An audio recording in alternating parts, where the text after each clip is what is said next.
Hey, what's going on, people? You back in the lab with Abel, man. Tonight we're talking about. I have a whole different show. Y'all know on Thursday we used to film unnecessary roughness, but we got to cancel that tonight. We're gonna be talking about President Trump threatened to use the Insurrection Act as an anti-ICE protest flare up in another shooting in Minnesota. I was looking at this story here, man, when he talking about using the Insurrection Act. I hope the people of Minnesota don't take it that far. Let me say that. I also got the governor of Minnesota up here on the screen, and he telling people to use their cell phones to film stuff. And I'm with that. I think, you should film everything. You should. But at the same time, you see what happened with Verizon. Anytime they want to hit the kill switch on this stuff, they can turn all this stuff off. They can shut your cell phone down. They can shut the internet down, just like Iran did with their people. They shut all that mess down.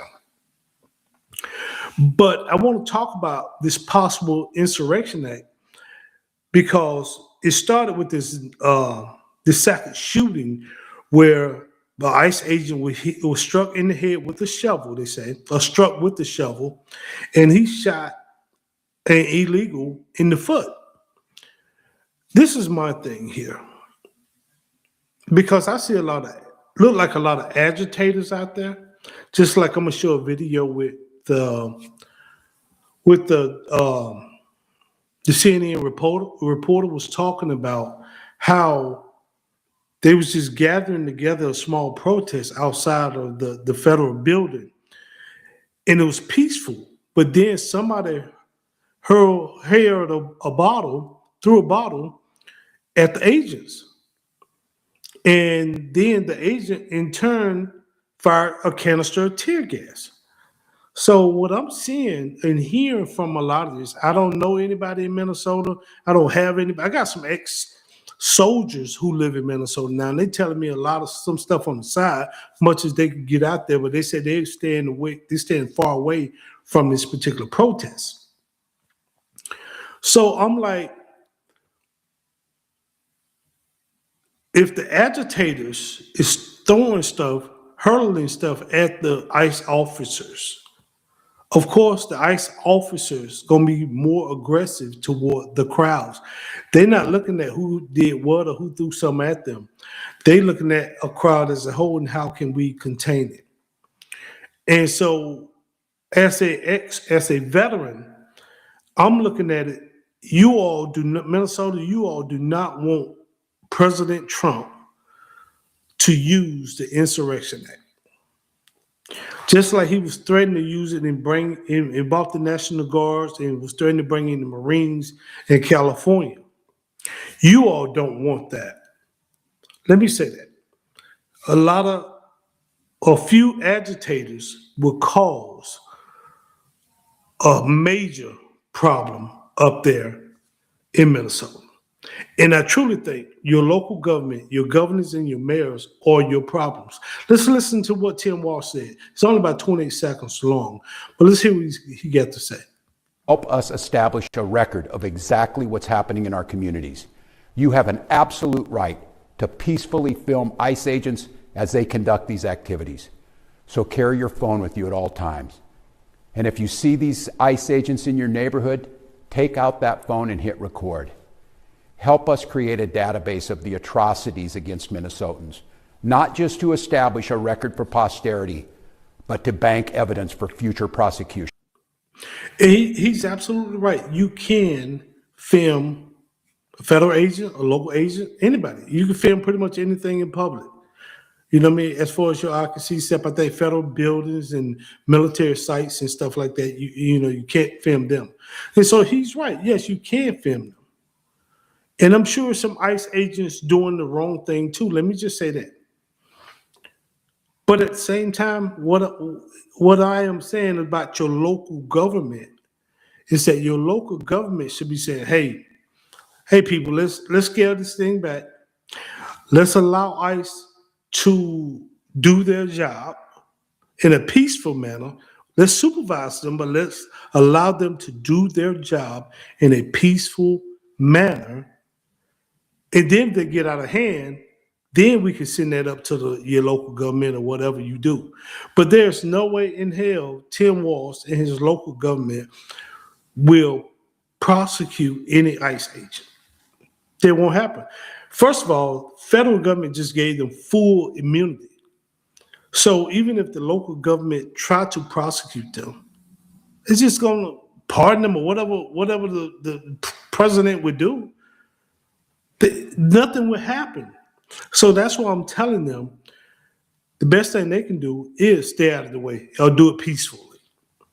But the few agitators that's out there, it remind me of the protests that was taking place years ago with the Black Lives Matter and all these other protests, where there were a lot of black folks out there marching, but then they were saying, hey, there's people out here throwing bricks at the police that's not us.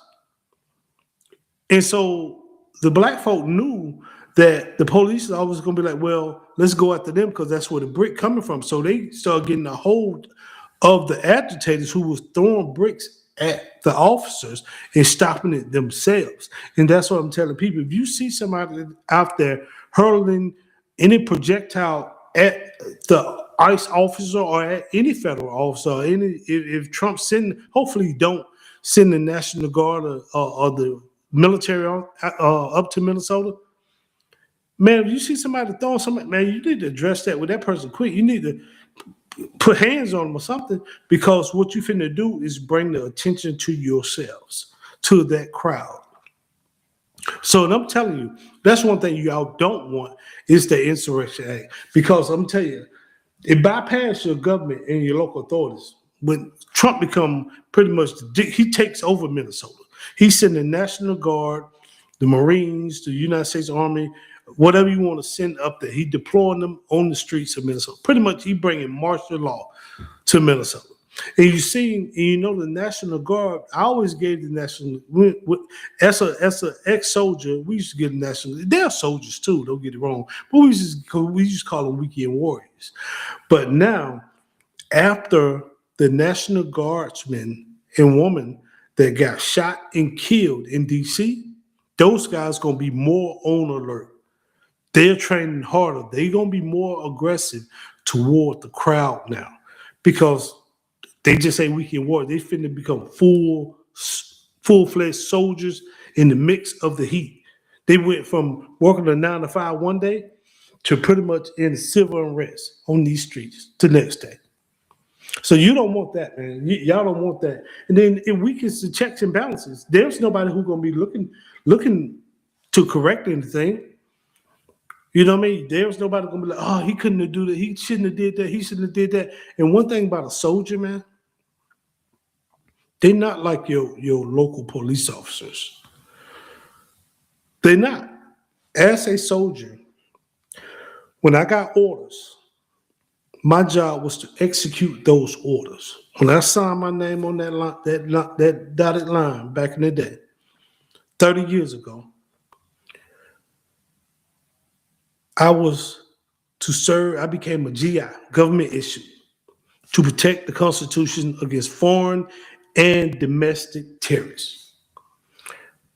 And people think, hey man, well, we protesting our rights. You are, but do it peacefully. But when it becomes violent, that's when the problems start. That's when we get aggressive. That's when if something hit one of them soldiers, they're gonna probably bust your head. Because all we see is orders. All we see is the mission. That's what we train to do. We train for battle. So I'm telling y'all, man, y'all local government is the problem up there. You know what I mean? It's the problem. So let's watch a couple of videos, and I'll give my commentary and come back and talk about it. But I'm gonna show you the video where a girl said they were standing outside and somebody heard a water bottle or something at ICE, and then that's when the canister of tear gas came. Let's go. We saw agents coming out of this building information and tried to clear protesters off of the street for the cars to be able to move through, standing in that kind of confrontational, but still just pushing protesters out onto the sidewalk. And soon after, some kind of projectile looked to me like a water bottle was thrown at these agents, and then all of us, including our crew here, our CNN crew, got hit with some projectiles with pepper spray. So that's what we've been seeing. The flare-ups, they come and they go. So that's what I'm telling you. Pretty much she said the agitator threw something. So whoever saw or was next to the agitators, they should have put hands on that agitator, because you just put yourself in danger.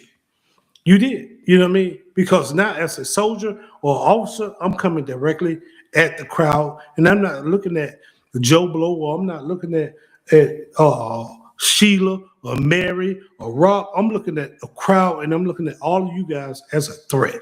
All of y'all a threat at that particular point.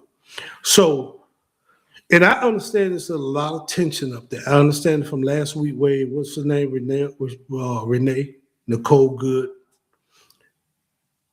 was shot and killed. She a mother of 3. She left her wife or whatever. She was in that type of relationship. But at the same time, when they went and played those videos back, she was an agitator. She was an agitator, guys. We have to look at those type things. And when they went to approach her to tell her to get out of the car, from what I can see from video, I'm just speaking from video, and they was finna tell her to get out the car, whatever they was gonna do, arrest her or talk to her, whatever, who knows? And none of us know at this particular point. Her wife at the time, or somebody told her to drive. Drive, Renee, drive. You could hear that on video. And she put the car in drive and turned the steering wheel and went. And there was an agent in front of the car. Some videos, it appears that he got hit with the car, and some videos seem like she might have missed. I don't know. I wasn't there. But at the same time, that car became a threat to that agent. And as a person who's been in a high-stress situation multiple times, it's your training kick in reaction. Boom, boom, boom. So I have no idea what he could have did differently. I could care less. Let me say that. But I know as a person who trained when I was in the military, that's all your training kicks in survival, instinct, and reaction. And it happens that fast. 1, 2, 3, boom. So whoever gave her the advice to drive off pretty much sealed her fate. And if she hit the gas, she pretty much sealed her fate. Just like JD Van said. I'm sorry to sound heartless, but yeah, it pretty much said it. Just stop. Everybody always tell us, especially when it's a black man or a black woman or black person, just comply. I'm not trying to be empathetic or not trying to be disrespectful to Renee or her kids or the people up there, but just comply. That's how I look at it, man. So let's go to another one.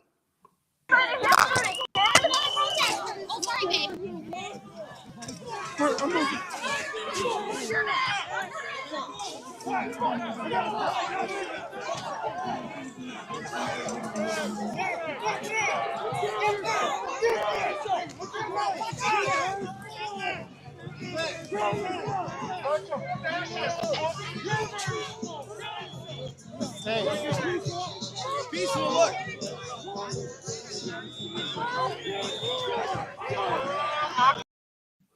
And another thing, let me say this. I'm going to say this, and I'm probably going to ruffle some feathers, and I'm okay with that, ruffling some feathers. I never seen people go out and fight for a group of people who doesn't belong here or came here illegally. I understand you want to come here for a better life or whatever your reason for coming here. I understand that. However, there's checks and balances and laws that we have to abide by here as citizens. So what make you think that you can come here pretty much a B&E, breaking and entering, and not have to abide by those same laws? And then the people who up there fight for the people that came here illegally, I don't understand the mindset of that. You know what I mean? I understand there's some hardworking people. Some of them, yeah, but some of them are criminals. Some of them are. Let's just be honest with you. And some of them are hardworking. But hey, if I see 50 snakes over there, and you tell me, hey man, 40 of them is harmless, all I see is 50 snakes. I can't tell you who the harmless ones are not, or one that they're gonna kill me or not. I can't tell you. I'm just seeing people seeing people as a group. That's all I'm saying. I think there are some great people over there that come here from other countries. I do. And I think we can learn a lot from a lot of people that come here. But I can't go to another country illegally and start a whole new life without possibly, if I get caught, there's consequences. You know what I mean? Let's just be honest with you. So let's go to another. We cannot be at a place right now in America where we have two governmental entities that are literally fighting one another. This is not sustainable. This is an impossible situation that our city is presently being put in. And at the same time, we are trying to find a way forward to keep people safe, to protect our neighbors, to maintain order. I will tell mayor, well, he's a mayor, to tell your people to stand down. Tell your people to stand down and let ICE do their job. If they do their job, they probably gone. If they don't, you fight against them. President Trump said he's going to send 1,000 more ICE agents there. So you just pretty much putting fuel on the fire, making things worse. We have to understand the times that we in. And the quicker they can do the job, probably the quicker they can get out your state and leave. You know? Let's go to another one. Let us bring in retired FBI Supervisory Special Agent Jason Pack. And Jason, doesn't last night's brutal attack on an ICE agent really underscore the fact that arresting violent illegals is hard enough without having to also contend with demonstrators illegally obstructing that effort? Well, Todd, that's right. And thank goodness that no one was killed last night, even though they came pretty close, it looks like, based on the initial information that we had. No one wants to see loss of life there. Having said that, it's not like ICE agents or any federal law enforcement are walking into a Chick-fil-A where everybody wants them there. Just the opposite. It's a tinderbox up there, and the rhetoric really is fueling that. It's one thing to encourage folks, Todd, to protest peacefully, but when you encourage folks to interfere, and when they do interfere, then that's totally something different. Like, it's well-established law since the 1950s that Congress passed that the Immigration Act is legal. And so these agents are there enforcing federal law, whether people like it or not. That is their right not to like it, but it still doesn't mean it doesn't apply to them. And so I think that's what we're missing here is the fact that, yeah, we may not like the law, but it's well-established law, and federal law works in Minnesota just as well as it does anywhere else in the United States. Do you blame the rhetoric from Minnesota politicians like Tim Walz, Jacob Fry, Ilhan Omar for getting us to the point where really the dehumanizing of ICE agents has gone so far that an ICE agent was literally beat with a snow shovel last night? Yeah, well, I won't pretend to get into the minds of the politicians. That's there's a network full of political analysts do that. From a law enforcement perspective, when you're out there trying to do your job, you can't pick your assignments. You go where you're told to go, and you enforce federal law that you were sworn to enforce. Now, can we talk about tactics? Sure, and I understand why citizens in Minnesota may have their eyebrows raised this morning after 2 ICE shootings, but let's just look at this a little bit more. From a tactical perspective, every time we did a traffic stop when I was a federal agent, an FBI agent, we had a local marked unit do the traffic stop. I think the public is seeing just how dangerous traffic stops can be, and if there's no help from local law enforcement there, then the feds are not going to just take their toys and go home. They have to enforce the law. They're going to bring in overwhelming force, which is another tactic to keep everyone safe, not just law enforcement, but everyone. And so doing that, they're finding out that traffic stops are really dangerous. And when you put someone who is about to lose their freedom in a situation, you have these types of things coming by. They have fear of the unknown, Todd. They don't know what's going to happen to them. I think DHS DHS has offered them to self-deport so they can be in control of how that happens. So there's some other options to work around, but let's not lose sight. Like, I know people are concerned there, but there's hopefully some cooler heads that will prevail. I fully expect the left today to come out and say, look, ICE agents apparently can shoot people in the leg. They don't have to kill them. You know you're going to hear that on a bunch of other far left channels. Why is that line of thinking, that line of reasoning misguided?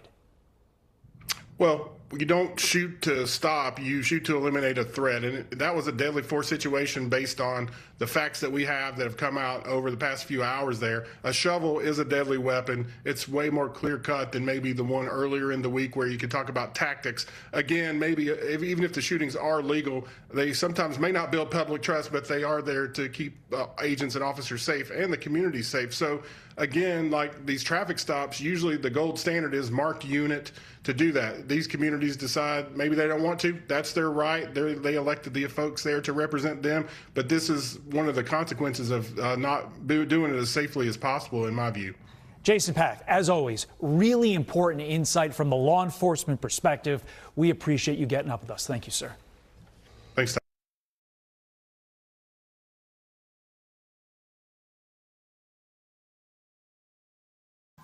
Like I said, there's several things I want to talk about. One is, like my man just said, DHS did offer people who's illegal to self-deport. You're not going to stay here. They're going to find you. They are going to find you. Or if they don't find you, somebody's going to get upset with you and turn you in. Green cheese is down the street in the third house on the right because they're mad with you. That's what people do. So eventually your time will be up. And then you don't get to control how you go back. You don't get to control if you're in this camp for, I hear people in these jails or whatever they are, confinement centers or whatever they call them, for months. You know what I mean? And they don't know what's going to happen next, and they just ripped away from their family. And I understand nobody want to be taken away from their family. I do. I wouldn't want to have to be ripped away from my family if I was illegal or did something wrong. So I understand that. But you should be making provisions. As a man, I'll be making provisions to get my money and be like, hey, we all got to leave. Because eventually you're gonna get pulled over. You can get an offender bender. You can get facial recognition with there's a camera on every block now. So there's your time. You're never gonna get called one day, and your time gonna be up. And then I'm seeing like local police. They say local police. Marked cars is not helping ICE agents. They're standing down. I think that behavior should be punishable. Let me say that. If you're a public servant and you know there's illegal activity going on and you're not willing to do anything about it, you pretty much harboring fugitives up there yourself. Your local government, Walls in Jacob Fry and Ilhan and all them, man. It seems like everybody up there right now is corrupt for some reason. I have no idea. I don't know none of them. But that's how all this stuff started. This stuff started because of the potential fraud and scam. I ain't gonna say potential because they've been proven that it is some scam up there. It is some fraud up there. And a lot of the Somalians came out and was bragging about it. So that's why a lot of these ICE agents is there. And then you tell me, all right, they there. Okay, we know they committed fraud, but oh well, we don't want you here. We happy here. As a United States citizen who can always use a little bit more in my pocket, you think I want to see illegals brag about what they get in millions? One guy said he bought a Ferrari and a Bentley. I wish I could buy a Ferrari or a Bentley. And if I can buy them, I damn sure can't afford to maintain them. You know, so I'm seeing people brag about watches and doing an interview with what one dude had on some $2,800 glasses. And I'm like, golly. So that's why a lot of these people are here. That's why ICE is there. So it's a lot. And then how can a person go from net worth of $1,000 to damn near 30 million. I don't get the political financial gain of what kind of investment you got, because I would love to learn the type of investments these cats have, because that's a hell of a profit margin, you know. So anybody harboring, I don't care if you're a local citizen, if you harboring or illegal, you should be charged with a felony. Just being honest with you, because you're part of the problem. There's a lot of people out here who use those resources. A lot of citizens, a lot of veterans. You know, I mean, homeless and hungry veterans out here. You know, I mean, hungry and homeless citizens out here that they weren't homeless a year ago, but lost their job and now they're sleeping in their car. And you tell me people can get fraud and brag about it on the internet and it's all good, and then you backing them? I don't agree with none of that. So you should be punished too. You should be punished. Us establish a record of exactly what's happening in our communities. You have an absolute right to peacefully film ICE agents as they conduct these activities. So carry your phone with you at all times. And if you see these ICE agents in your neighborhood, take out that phone and hit record. Help us create a database of the atrocities against Minnesotans, not just to establish a record for posterity, but to bank evidence for future prosecution. And like I said earlier, he ain't prosecuting nobody. You know what I mean? It is what it is at that. But yeah, they do not want President Trump to invoke this Insurrection Act. You don't want that. If I'm in Minnesota, man, I'm doing everything possible to say, hey, man, we need to calm this down. You do not want soldiers walking through your neighborhood without any checks and balances. You know what I mean? And tension can escalate immediately. Because if you hit a soldier, they're going to hurt you. That's what they're trained to do. Especially if they're sending some of those tactical groups there, like those Marines or those Army soldiers. You in for a bad way. So I ain't gonna hold y'all, man, with that, man. It's just if you know anybody in Minnesota, man, pray for them right now and ask them to calm down. But we're in a time where there's tension everywhere. And that's another thing, not just Minnesota. I've been talking about Minnesota, but there's tension in Portland. There was a tension up in because 2 people I think got shot up in Portland. So they're protesting and rioting. I think people that got shot in Philadelphia, they're protesting. People are protesting, and I understand. I'm not telling people just bow down. You got the right to protest. That's what you can do. But what I am telling people is you have to do it peacefully. And if you got agitators out there that's edging on or trying to put fuel on the fire, you got to address it. You got to call those jokers out. You have to. You really have to, man. And Tim Walsh and Jacob Fry and Ilhan Omar need to get out and tell people to back off. Let's let ICE do their job. But I think it's bigger than that. I think it's a lot of underhand stuff going on.